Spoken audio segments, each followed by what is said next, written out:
Hello and welcome to this episode of The Unnoticed Entrepreneur. Today, we're going all the way to Fort Worth in Dallas, Texas. John Horn joining us from the Stub Group. Welcome to the show. Jim, thanks so much for having me. Now, just tell us then, because you are the CEO at the Stub Group, which specializes in Google and Google AdWords and leads. Please tell us, how on earth can entrepreneurs get noticed using Google and Facebook ads? Absolutely. Like you mentioned, we focus on Google and Facebook, other platforms, really anything in that digital advertising space. And we're helping businesses get noticed by connecting them with people who are searching for the products or services that they sell, or even people who don't know to search for it yet, but who need to be made aware that those products exist. And so whether that be Google search engine or people scrolling through their feed on Facebook, we're helping companies get in front of the right people at the right time. Great. Now, it seems for many of us that Facebook, Google Ads, it's become very complicated and very tech heavy. Is it beyond the reach of the sort of growing entrepreneur, or can anybody do it?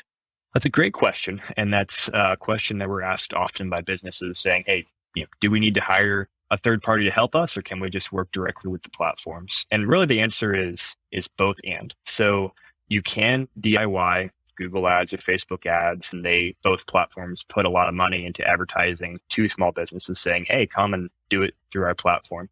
And you can do it, but the question is, are you going to get good results? That's the more hairy question, because as you mentioned, those are very complicated platforms to work and figure out how to profitably spend money. And so that's why there are lots of agencies like Stub Group who, this is what we do every day. We eat and breathe and figure out how do we best leverage the algorithms to maximize the return that we're driving for our clients, and also how we can spend that time for our busy clients who are also trying to run a business and execute the work when they're selling, and they often don't have time to spend in the account seeing what's working, what's not working.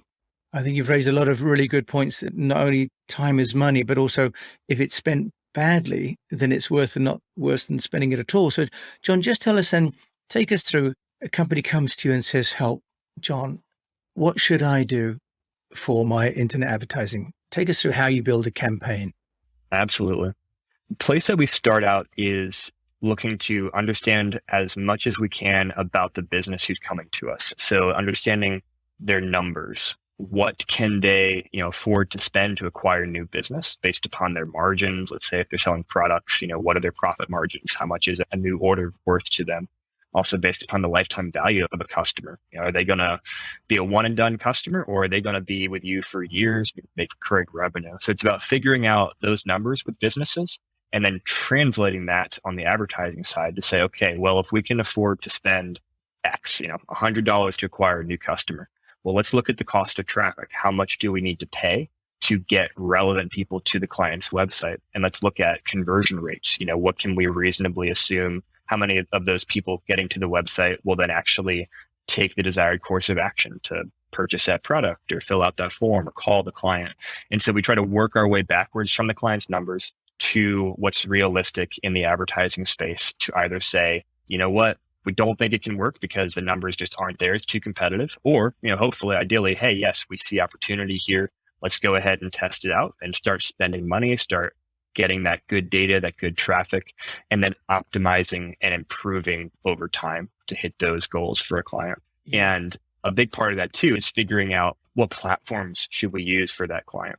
And we want to start out typically with the lowest hanging fruit. Where can we get the biggest bang for their initial buck, and then work and scale from there.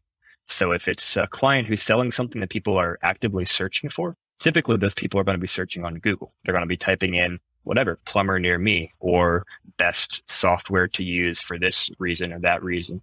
And so when someone types that in, we want our client to be a solution that comes up for that. And the best way to do that typically is through advertising and then testing messaging and figuring out how to get those people to our client's website. So you raised a really good point about the way that now it can be so targeted and also so finance driven. John, you talk about the ads, and obviously there are competing ads now. If you do a search, you say for plumber near me, you get multiple. How important is it to be the top one in that list? Because if you're a smaller company, you might still need to be on that list, but presumably the bigger brands have already well established in the campaign market. So How important is it to be number one as it is on the search rankings themselves? That's a fantastic question, because a lot of people, they have it in their mind, I have to be number one. Business will come to us and say, can you get me to be number one on Google? And what we say is that's actually not the right question to be asking, because the way that things work with Google, it's an auction. And what happens is you're telling Google, hey, these are the types of keywords or searches that we want our ad to show up for. Here's what we're willing to pay for that traffic. And then there's an incredibly dynamic auction that takes place every single time that someone searches on Google, where all the different advertisers who want that type of traffic are competing against each other based upon the quality of their ads, how likely someone is to click their ads, as well as how much they're willing to pay for a click to have their ad show up. And so you might have a scenario where, hey, yeah, being a number one is fantastic because a lot of people click the first thing that comes up. But then you might have scenarios where, you know what, it's really expensive to have that first position often, but second or third or fourth position are much less expensive. And that works with our numbers. We're able to be profitable when we get traffic from there. So it's less about targeting a position and more about having a really good foundational strategy of going after the right people with the right bids and numbers and best ads on your side to hit your goals, your profitability goals, whatever those goals may be. Right. So that's really reassuring actually for the, let's say, the newer business or the entrepreneur that's competing in a category that may be saturated. It's still possible then to get leads. And now when we advertise to someone, it's often just the beginning of a journey, isn't it? So can you just explain to us, John, how does Stub Group then help, for example, on the whole customer journey and through the funnel? Because someone may see the ad multiple times before they make a decision. So perhaps you just explain how that can work for somebody. Yeah, absolutely. That ad that someone is seeing is often their first impression, the first engagement you're having with them. And it might be follow-up engagements too. Like you mentioned, a lot of people will see multiple ads before clicking or even during the process as they're researching you as a company. And so that first impression is important, but then where are you sending them if they click on that ad is just as important, because if you're spending lots of money on getting people to your website and then you've got a website that, let's say, it doesn't load quickly and people just get annoyed and click back before the content even loads, or the website you're sending them maybe to your homepage where you've got generic information and they've clicked an ad talking about a very specific problem and they say, oh, this isn't relevant to me, click away, you're going to be wasting all kinds of money on that ad spend. And so we help our clients think through, who are we targeting? Kind of where are they in the conversion funnel based upon what they're typing in? Are we going after people who need to be educated first about why they need your product? Or are we going after people who've been through that and they're just, about ready to make a decision and they're looking for the right place to go with?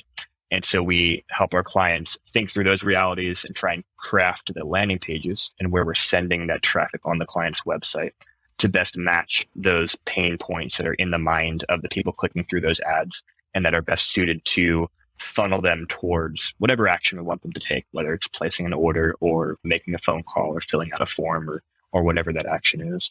So I've got to ask one point about the customer journey, as it doesn't all take place on the same platform, does it, John? What about this sort of transition from desktop to mobile and now location-based advertising?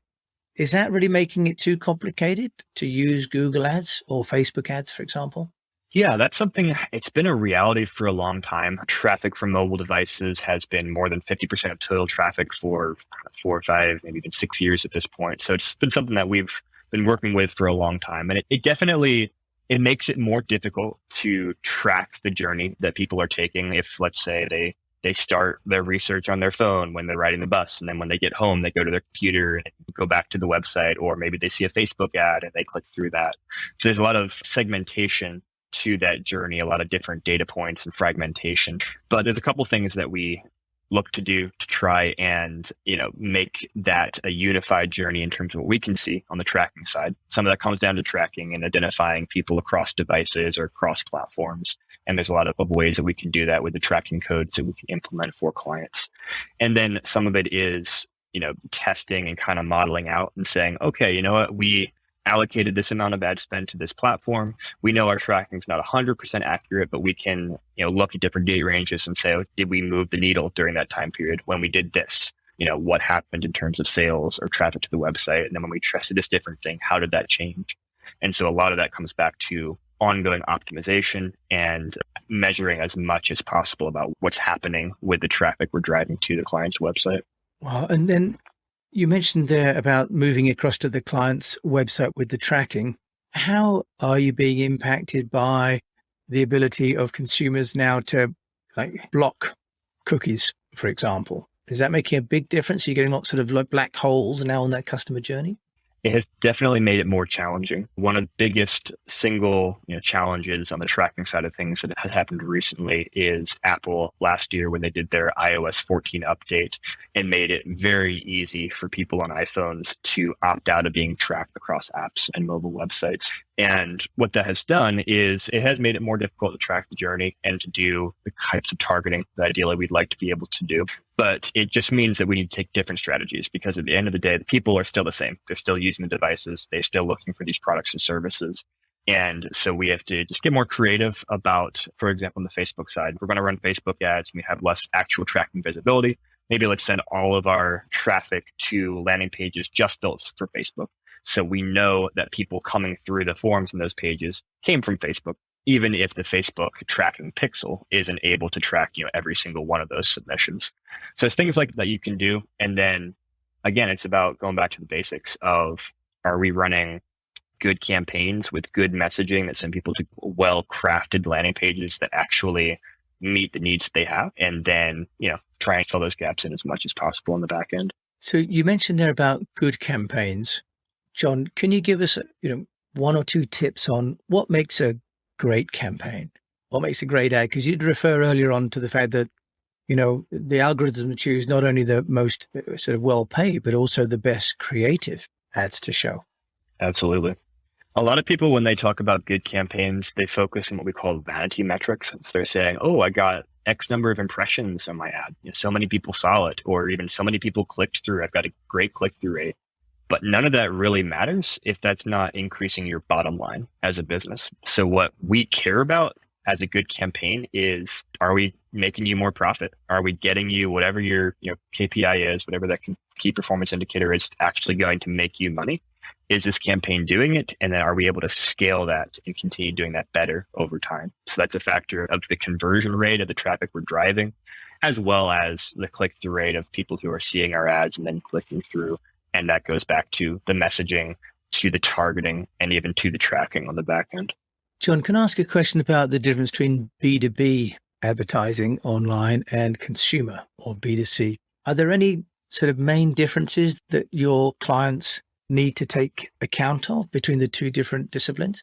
Yeah, we do a lot of space in both, and there's definitely differences between both. One thing that often comes into play is the time lag between someone clicking on an ad, for example, and then actually taking action on a client's website. Often in the B2B space, you might see a longer time lag as, a business researches multiple options, maybe puts out, requests quotes from different vendors, things like that.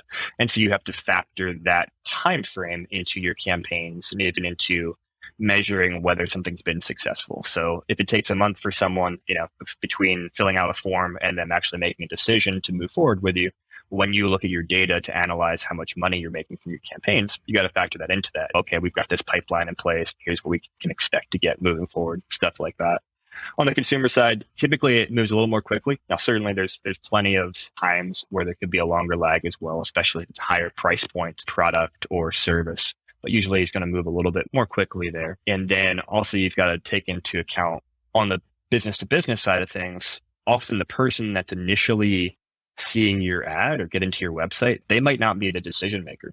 They might be researching on behalf of their superior, or they might be one stakeholder out of 5 or 6 who have to sign off. And so you want to make it really easy for them to have information to share with those decision makers and be able to get that buy-in from stakeholders and clearly understand their mind what sets your business apart. Whereas on the consumer side, maybe they've got to check with their spouse, maybe not, but you're often working with that decision maker, and so that process looks a little bit different. Yeah, okay, really good insights there. And what about the creatives, John? Does it make a difference to have just text, which presumably is less expensive, or to have infographics and video? Any guidance at all on the ROI between those different formats or even audio now? Yeah. So on the advertising side, really the placement and platform is going to dictate what type of ad you're running. So for example, if you're on Google search, you're going to have text ads. If you are on Facebook, you could do a bunch of different things. Typically, the more engaging and visually stimulating your ads can be, the better. So video, if you can, video is often going to perform better than an image. An image is often going to perform better than text. Same thing on your website and landing pages. If you can drive people to a page with a video about your product explaining, hey, here's how it works, here's how it fits your need, maybe video testimonials from customers, that's often going to have a greater emotional impact than just imagery. Same thing, imagery versus text. If you just have a page you send traffic to with a white background, black text, and nothing on there, A, you probably already look outdated compared to your competitors. And B, it just makes it harder for you to emotionally connect with consumers. So videos are good. Yeah, and they're presumably more expensive. We haven't touched about really how much people should spend or could spend. John, in your experience at the Stub Group, any sort of minimum viable budget, a number for people? Can you give any guidance on that? I know it's like a how long is a piece of string question. Exactly. It's like you said, it's one of those things that does depend per client, but we're able to figure it out per client because an auction is what's taking place on most of the platforms that we're running for clients. And so the traffic for, let's say, a plumber is going to be very different cost than the traffic for a lawyer or an e-commerce website or fill in the blank. But we can take a look at those markets and do projections and say, okay, here's approximately what traffic is going to cost. And then we can kind of work our way backwards to say, okay, well, if we want a minimum of, let's say, 100 clicks a week for a client, here's roughly what it's going to cost. And here's what that monthly budget would look like. And we might say, okay, if we get 100 clicks per week, that gives us enough data to start to see what's working or what's not working and start to make improvements over time. But that minimum number of clicks is going to depend upon the type of business we're working with. If it's kind of an impulse buy where someone either they will or they won't make a decision right away, well, you can much more quickly say, oh, this is working or this isn't working. If it's a product or a service that people are really going to research and take a while before they make a decision, you're going to have to collect more data just because it takes more time to really see a pattern or trend in that data. Right. And if someone wants to work with an agency, John, like Stub Group, how is it in effect self-funding? Because I can tell you're going to save clients a lot of time and money too, but what sort of cost would it be to a company that wants to work with someone like yourself? Yeah, time and money is really that big benefit, like you mentioned. And in terms of how much it's going to cost, there's all kinds of options out there. There's a wide range, certainly. I would say to work with a good agency, at the bare minimum, you're probably going to be spending at least $1,000 per month. And usually there'll be a percentage of ad spend part of things as well. So usually an agency is going to take maybe between 10 and 20% of the ad spend that you're spending with Google or Facebook as their fee as well. The idea being the more you're spending, the more work they're having to put into things to manage that spend. So it's usually going to be somewhere in that range. And that can feel, very high for a very small business. And sometimes it is too high for them and it just doesn't make sense to work with a third party. But at the same time, I like to compare it to hiring a plumber, for example, for your house. You could go and work on your pipes yourself and it could work well. But, if you make one wrong move and the water starts spraying out over your living room, suddenly you're hiring restoration companies and carpenters and mold cleaning companies, and you wish you just paid that money to get an expert from the beginning. It's definitely a false economy. And John, final question, CEO of the Stub Group over there in Texas, how do you get your business noticed? I like to say we eat our own dog food. We run a lot of digital advertising campaigns ourselves, targeting people who are searching for help online, for an agency or a partner to come alongside of them and help them. So we do that. We also do other outreach as well, PR, email outreach, outbound, podcast interviews, even just like this one, and even finding partners, let's say other agencies who have experience doing maybe SEO or PR or podcasts or whatever, and saying, hey, we'll help your clients on the paid side of things, kind of partner there to help them make a win-win for their clients. John Horn, CEO of the Stub Group over there in Fort Worth, Texas. Thanks so much for joining me and sharing amazing insights. I know I've not given you very much time on such a big subject. Thank you for sharing today with me. Absolutely. Thank you so much for having me on, Jim. It's been my pleasure. And you've been listening to John Horn. Of course, I'll include all of his details in the show notes as always. And thank you so much for listening to this episode of The Unnoticed Entrepreneur.